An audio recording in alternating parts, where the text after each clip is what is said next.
Day 9 of 35 in 35, and today's subject is going to be peace. I used to chase excitement, but now I chase calm. Calm is where it's at. So peace is all about being unshaken in the middle of noise. It is not about sitting in silence, being in complete solitude all the time. That is not what peace is. Peace is not something that you find. Peace is something that you create. You create it internally. And let me explain. So it's all about the habits, the people, the boundaries, the choices that you make every single day. These things will naturally compound and produce a much more peaceful or less than peaceful life, depending on the choices that you do make. So again, peace is not something that arrives. It is something that is created through consistent decisions made by yourself. Now, when you stop matching energy and you begin to master your own, that is when real peace will flow into your life. Because it's not always about matching someone's energy. If they've got off energy, if they've got a negative energy, why would you want to match that?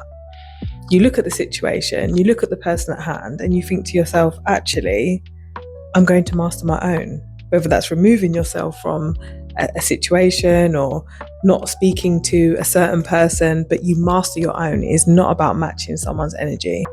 Now, peace does not mean perfect. If you are in a state of peace, a state of bliss, it does not mean that your life or you are perfect. It just means that you have mastered your energy enough that if something does come along and shake you, whether it's, a situation that you didn't expect, a loss of money, a loss of job, falling out with a family member, a friend, like any kind of circumstance that would be deemed as negative, when you master your peace, so you do not allow it to shake you, you're a powerful human being. Peace does not mean perfect, but what it does mean is that you are able to remain centered during times that were not planned for, right? So life's mishaps, you can remain centered and you can remain peaceful. You do not allow these situations to take you off of course. Peace is not quiet, but what it is clarity. So it's that inner knowing, it's your inner dialogue, your intuition, always telling you to remain a certain way or go in a certain direction. And from when your mind remains clear, you're not fuzzled, you're not feeling tense, you're not feeling stressed or hot. Sometimes when you go through states of stress or anger, and the best way that I can describe it is you feel hot. You feel tense and you feel hot. You feel like maybe your heart's racing. That is like the polar opposite of embodying peace, right? So even though you're going through a situation where maybe 5 years ago, even 5 weeks ago, right, you could have reacted in such a way where, you're flustered, you're not thinking straight, you might swear, you might shout, you might say something horrible to someone. If you flip that reaction on its head and you think to yourself, I need to remain calm here, because coming out of character actually makes no sense. It makes the situation worse, right? So you stay calm and you will feel that your nervous system feels at ease, right? When your nervous system feels at ease, you know that you're on the right path. You want to be of a clear mind.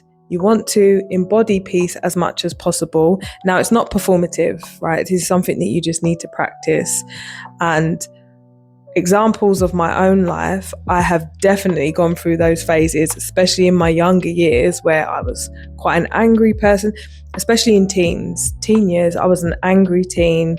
I was rowdy. I was a bit unruly, but I went through major shifts. I've been through many major shifts in my life, right?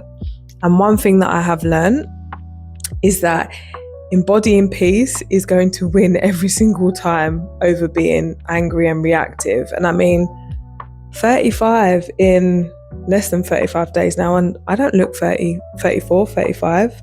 There's not one grey hair on my head, So just embody peace. Be as happy as you can be. A nice little reflection would be, to ask yourself what and who interrupts your peace the most.